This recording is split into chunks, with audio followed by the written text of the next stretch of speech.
This is Keelan Southerland, FTT122, Week 3, Assignment 3. And it says it's a three-part. And part 1 is rely on your own understanding of information in the textbook and conducting your own research. Explain what is the difference between explosive and propellant. An explosive has a burn rate that is very rapid and exceeds detonate at supersonic speeds, 23,000 feet per second, or 23,000 feet per second, and 25,000 feet per second, and that's referring to the nitrocellulose on the 23 and the nitroglycerin on 25. Normal operation pressure, and it exceeds normal pressures that are in firearms for sustained periods on the peak. A propellant is burned. The solid fuel is converted into rapidly expanding gas, sublimation. This high-pressure gas forces the projectile from the case and through the bore of the firearm. Depending on the cartridge, the propellant can produce high-pressure gas ranging from 12,000 to 65,000 psi, driving the projectile between 700 and 4,000 feet per second. In part 2, it says, in your opinion, should the firearms industry find ways to move away from current propellants? If so, what could be used instead of the current propellant sources? I have my own thoughts on this, and I think more companies should research different powders to manufacture and manufacture them within the U.S. borders so we're not dependent upon other countries. I think if we had the same motivation for new powders as we did in the early 1920s and 1930s, we could have more stable and reliable propellant that has a longer shelf life. I had brought up using RDX in a honeycomb pattern before. However, it burns far too fast and spikes too much to be used in a normal firearm. You would need to use like a howitzer or a tank for that. I am still convinced that if the industry used the honeycomb pattern, it would give an excellent burn rate and could be used for ball, flake, and tube-shaped propellants. I normally see this kind of like the Pyrex powder for black powder. They're just little 50-grain chunks of black powder. On the last portion, I'm going to have to turn the camera around, but it says, draw a cross-section of all three ammos and primers, types of primers described in Chapter 6, Battery, Cup, Boxer, and Burn-Dan. Show your drawings on video and describe how these work and propose various primer designs. All right. The first one is the battery cup, and this is for shotguns. And you can see this is the anvil.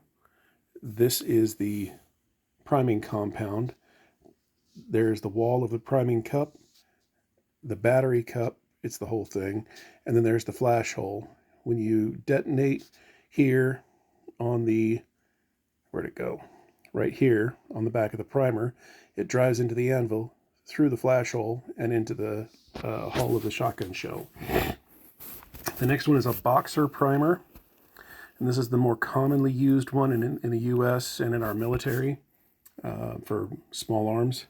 You get the case, the flash hole, and the primer, and it has a single hole here, and this works similar to the shotgun one, but you have your primer cup here, your priming compound, your foil paper, and your anvil, and then that's this, a line I drew.